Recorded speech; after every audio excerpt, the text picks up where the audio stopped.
We're on day 19 of 30 days of mental skills.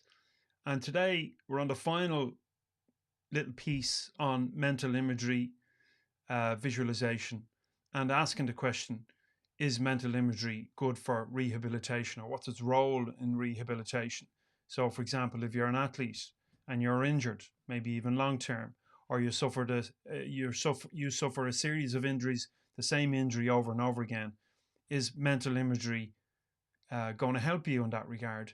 If you have been suffering from an illness or you're recovering from surgery, will mental imagery help you in that regard? Well, according to the research, it does. And it does so through the same mechanisms as I explained yesterday in day 18 and day 17. And so you've got a situation where the same regions of the brain are involved in actually performing the routine, and sitting there imagining yourself performing the routine from the first person perspective, from the person performing it, and from a third person perspective over here watching yourself performing the routine. Now, if you've never done that before, you might be a little bit confused about how to actually do it.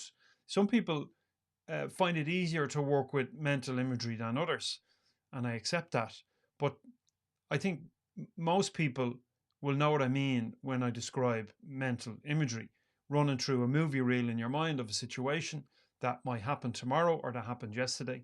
And when we find ourselves concerned about tomorrow, anxious about tomorrow, nervous about tomorrow or next week or whatever it happens to be, if we are to a certain degree pessimistic about our future, about whether or not we'll perform well in this presentation, whether or not we'll play well on the big day, whether or not we'll recover from this injury, well, uh, chances are we've been practicing a negative outcome over and over again in our mind.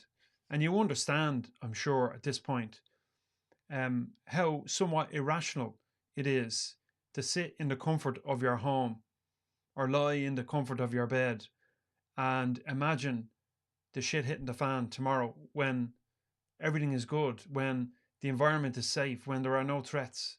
So, anxiety, and we're going to talk about this in the next session 20, 21, and 22. What is anxiety and how it manifests and what it looks like in the body. We'll talk about fight or flight. We'll talk about the means by which you can manage anxiety a little bit better.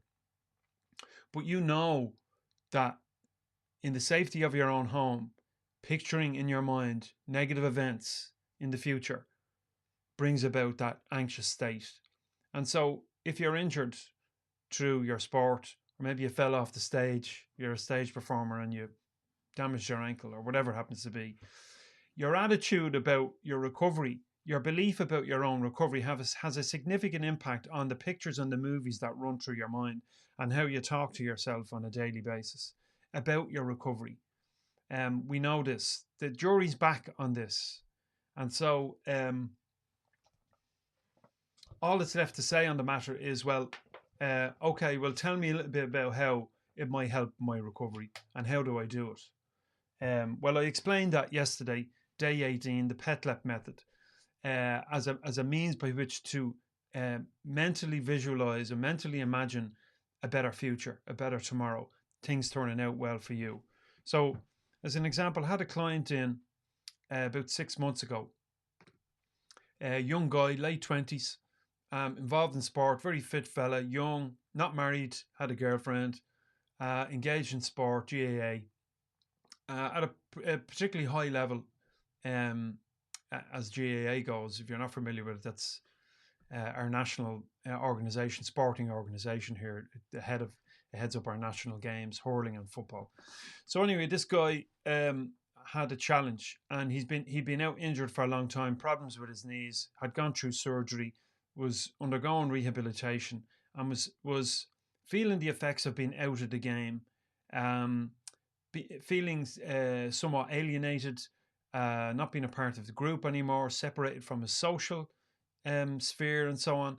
And you can see how this can happen when you're young and you're engaged in this sport, and it's a team sport. If you've ever played team sports, you know what it's like to be on a team, involved in a team, and everyone moving in the same direction towards a goal. And then suddenly you're injured and you can't take part. It's like, where do I belong? here. And so after a long time of being out of the game, you can maybe be forgiven for thinking, I'm never going to get back in here. This damn injury, it just keeps coming back over and over again. And it's not long before you fall into this kind of negative conversation and imagining a future that in fact you don't want, instead of imagining a future that you do. And so when a surgeon says, your chances aren't great, you're inclined to believe him or her. Or when a rehabilitation specialist says, I'm not, don't be too optimistic for yourself here. There's not too many who recover from this. Well, maybe you're not going to be too optimistic about the future. And that was the case for my client. And it was affecting his private life, his relationship, and so on. He was moody and kind of down on himself and didn't realize until it was pointed out to him. Anyway, he came to me for help. We started to work through some of this stuff. And I suggested to him, instead of taking the word of your surgeon and your physio as gospel, what do you think about it? What would you prefer to think about it? And that was a bit of a revelation for him. We got into discussing why maybe a specialist is a little bit biased in terms of their perceived outcome for you. And maybe a little word on that for a minute. So a surgeon works in a very narrow field. So maybe it's knee surgery, and they work on a lot of athletes and non-athletes, and they see maybe full recovery, for most people, not a distinct likelihood. Maybe, I don't know, I'm just picking a figure out of the sky. Maybe 60% or 70% of people recover. And, he points out this statistic, and he might be right. Insofar as those statistics and how they were derived. So they were derived, or maybe it's just simply his analysis, his kind of wet finger in the air, personal opinion, right? But the statistic, let's say it's accurate, was derived from the study of people who have come before, not about you. And this is another apparent fact that I try to relay to my client, that the chances of recovery are not about you per se. They're about all those people who are studied. Now, in statistics, you're going to do an analysis and you expect that your results will be representative of the larger population, but only within a certain boundary. There are outliers. There are people that perform and achieve results beyond the statistic. And so what I'm suggesting, or what I suggested to him, was you don't have to fall within the boundaries of that statistic. You can achieve full recovery, but you got to take ownership of it. You got to believe that it's possible and begin to entertain the possibility and not allow other people's biased opinions influence your thought about your own recovery. And so I encourage him to spend his time, moments in his day, in his morning and in his evening, imagining what it would be like in realistic terms. And that's a really important aspect of visualization and mental imagery. It's got to be believable. If it's not believable to you, well, then you're wasting your time. And so the alternative scenario, the better alternative scenario, i.e. you recovering from injury, has to be believable. And if you believe everything everyone else tells you, well, you have no power in this relationship.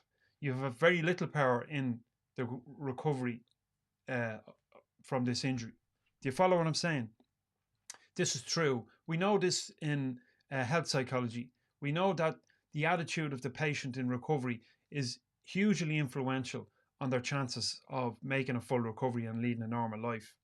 And the paper that I've referenced here in today's article, it's down below, by Warner and McNeill, and published in 1988, looked at this. They looked at the literature around mental imagery and its impact on recovery for patients in rehabilitation. And they discovered, and not to overemphasize what I said already in the last couple of sessions, but the same parts of the brain are involved in the actual performance of the routine and the imagination of it, right? The same readings are found through analysis of muscle activation in the performing of the task and in the visualization of it. Respiration And heart rate increases when we imagine ourselves performing the routine. We get excited by the imagination, or the emotions rise up in us when we imagine ourselves performing this thing. And if you spend enough time in it, you can just you can see it and you can feel it, and all of a sudden a smile comes up on your face because you can see yourself doing it, something you enjoy. So it's really important. Your physiology changes, your brain state changes, your emotions change, um, and so it's important to remember this. This is not hocus pocus. All right. Um, it's good for enhancing skills, um, and developing your cognition as well. This mental imagery. All right. So this paper that I mentioned looked at cancer therapy and how psychoneuroimmunology can be used in uh, alongside cancer therapy. And they found that mental imagery has been used to influence immune responses in patients recovering from these illnesses. Visualizing a way for their body to fight the cells, the cancer cells, has resulted in, or is correlated with, I should say, increased survival rates uh, and enhanced white blood cell counts in patients, right? Biofeedback. Um, People who engage in this mental imagery influence their autonomic functions. I mentioned this already, such as their heart rate, muscle tension, skin temperature, and so on. And also in physical therapy, someone recovering from a hip replacement, for example, or a knee replacement, something like that. It's been shown in older people that it can aid in their more rapid recovery and back to normal health, and ways of living. The advantages of mental imagery for rehabilitation are that you can implement it now. Immediately after your surgery and you wake up, you can begin to execute, you can begin to exercise mental imagery, your recovery, your successful recovery. And if you demand that you're further along the road, and this is important to remember, if you demand of yourself that you're further along the road, that can create anxiety.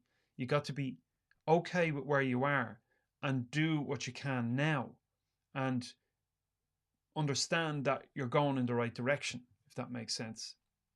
So you can implement mental imagery now in rehabilitation. Uh, it can help form new neural pathways associated with your recovery. Uh, Results in accelerated recovery, the research is here, and also aids in stress reduction and anxiety reduction in those recovering from illness and injury. So there's a couple of references down below. If you're on Substack, you'll get the links. If you're on YouTube or elsewhere, get over to the link. It's in the notes there. If you're listening on podcast on a podcast, the link is below, and you can get those references and read more about this topic. Mental imagery works. It works when you believe it. It works for your physiology as well as your psychology and your neurology. All right. So instead of imagining the worst, instead of imagining yourself not recovering from this injury, from this illness, instead of imagining your business going down the tubes, instead of imagining that presentation being a complete disaster, instead of imagining the client saying no when you really need this order, imagine them saying yes. Spend time picturing it, them shaking your hand and saying thanks very much. And that has an immediate effect now on all of you. This is not hocus pocus. Please don't. Uh, well, if you believe it is, well then work away. But I know that it has an effect, a positive effect, because I've used it myself, and I encourage clients to use it all the time. Oh, one other example I wanted to share, which is a personal one. I was on the top of a ladder about 4 years ago, about 6 foot, standing on a platform about 6 foot, and I was leaning over something, trying to get a look in maybe a ceiling or something like that. And I couldn't quite see what I wanted to see, and so I leaned slightly to one side. Well, needless to say, I went this way and the ladder went that way, and I ended up upside down and hitting the ground like a ton of bricks. I busted, I don't know, a number of ribs in my back, and I whacked my elbow off the ground and broke the little ball here off the end of my elbow. I broke that off. So that was floating around inside my skin. So I had to get surgery. They went in and they cut, I don't know, an 8-inch whatever incision around the damage, wired it up, and I woke up in recovery, bit groggy. I spent a couple of days in the hospital and what have you. So speaking to the surgeon or one of the members of the surgical team, they said, well, you might get full range, you might not, but it's unlikely you will. You might get it to here, which represented, what he showed me, represented maybe 80% of the range of the elbow. And although today it's still a little bit sore when I fully extend it, I decided at the time, forget that. I'm getting this arm back working again, because you can imagine there's a lot of muscle wastage you might have when you have your arm in a sling and it's in a cast for, I don't know what it was, 6 weeks or something like that. But I decided, in no uncertain terms, that I wasn't going to listen to this guy who knew nothing about me, knew everything about all the people who he had dealt with in the past, but knew nothing about me or my attitude to the world. So I decided, you know what, I'm going to get back. So I got back and I hit the gym and joined some classes and I got back. So that's not to suggest that I'm any kind of super person. I'm not. But your attitude counts. And I know this. I know it on the flip side as well. So keep that in mind. Rehabilitation, success, or just living a decent life, engaging, fulfilled life. What you think about, the images and the movie reels that you run inside your head matter.